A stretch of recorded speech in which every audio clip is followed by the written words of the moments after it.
Hello, sir. Welcome to America. Wag 'n bietjie. Julle praat net Engels in Amerika. What? Do you have someone wie weet om Afrikaans te praat hier? A translator for us. No, sir, we do not. Marilei weet om Nee Engels man, te praat. Marilei se Engels is so kak. Sy kan niks verstaan Sir, nie. can we please continue? We do not have time, sir. Okay, I'm try to speak some English. Thank you so much, sir. Now that you've landed here in the United States of America, there's some ground rules I have to Het julle apply. biltong?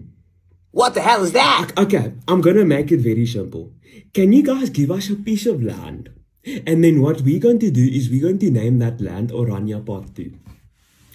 And what we're going to do is we're going to build our own little country there where it's just us Afrikaners. Is that okay with you? I cannot assign land at this point, sir. That is something that we're currently... Ek hoor niks, Marietjie. Hierdie mens praat net Engels. Jy het gesê, hier in Amerika gaan ons nuwe land... Fuck, man! What about rugby? What, sir? Because I have a kid here. He was in a school, law school, and I was rugby speel. Speel julle rugby in Amerika?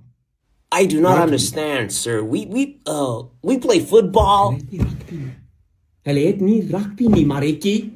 Ek het jou gesê ons moet in Suid-Afrika bly. Ag nee, my lief. Moenie huil nie. Nee, liefie. Kom nou, liefie. Ek wil terug huis toe gaan, Marietjie, man. Ek kan niks verstaan hier, man. Okay. Can I please speak to the manager of the country of what Donald Duck? Can I speak? What's daai persoon se naam weer? Liefie, dis Donald Trump. Dis Donald Trump, liefie. Donald Trump. Can I speak to Donald Trump asseblief?